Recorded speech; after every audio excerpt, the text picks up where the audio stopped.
بسم اللہ الرحمن الرحیم۔ الصلاۃ والسلام علیک یا رسول اللہ وعلیٰ آلہ و صحابہ یا حبیب اللہ۔ میں بھی آپ کو پڑھانے لگا ہوں جناب، یہ جو کہتے ہیں انا کی خبر ظرف ہو تو اسم پہ مقدم ہو جاتی ہے۔ انا کی خبر اگر انا کی خبر ظرف نہ ہو تو اسم پہ مقدم نہیں ہوتی، جبکہ مبتدا کی خبر ظرف نہ بھی ہو تو مقدم ہو جاتی ہے۔ جی میں وہ مثال پڑھتا ہوں، میرا مقصد تو آگے والا ہے لیکن میں ذرا یہ پڑھا دوں آپ کو۔ مبتدا کی خبر ظرف نہ بھی ہو تو مقدم، دو مثالیں پڑھوں گا، ٹائم تھوڑا ہے۔ نعم الرجل، کیا پڑھا؟ زیدن،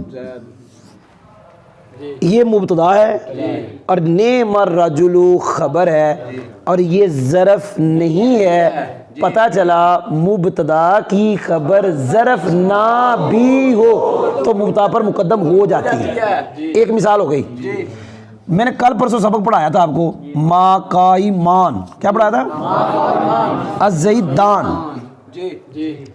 یہاں میں نے بتایا تھا ایک ہی ترکیب ہے، یہ مبتدا ہے اور یہ خبر مقدم ہے، اور یہ ظرف نہیں ہے۔ ثابت ہوا مبتدا کی خبر ظرف نہ بھی ہو تو مبتدا پر مقدم ہو جاتی ہے، جبکہ انا کی خبر، کیا کہا؟ انا کی خبر ظرف نہ ہو تو کبھی بھی اپنے اسم پر مقدم نہیں ہوگی۔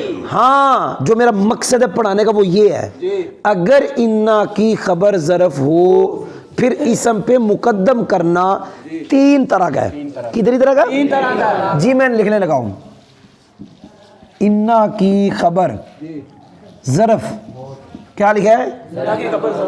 جی کیا لکھا ہے؟ انا کی خبر تو اس کی تین صورتیں، کبھی اس کو مقدم کرنا ممتنع ہوگا، کبھی جائز ہوگا اور کبھی واجب ہوگا۔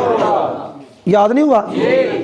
انا کی خبر ظرف ہو تو دو حال سے خالی نہیں، کیا کہا؟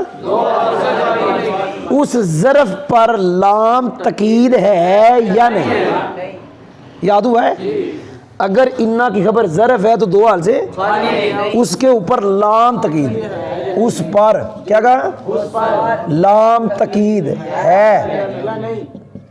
اگر لام تقید ہے، اس کی مثال قرآن میں ہے، ان ھذا لفی الصحف الاولی ان فی ذلک لعبرہ۔ سنا ہی نہیں آپ نے؟ یہ میں نے الٹ پڑھ دیا، یہ مثال نہیں تھی، یہ جو میں نے پڑھا نا، یہ مثال تھی، یہ جو میں نے پڑھا ان فی ذلک، یہ اس کی مثال نہیں۔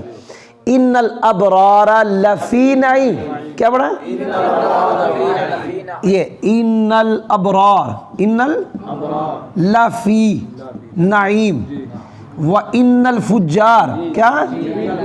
لفی جہیم، لفی، وہ دیکھیں یار، لفی نعیم جار مجرور ہے، لفی جہیم ظرف ہے، جار مجرور ہے، اور خبر جو ظرف ہے شروع میں کیا گیا؟ لام تک۔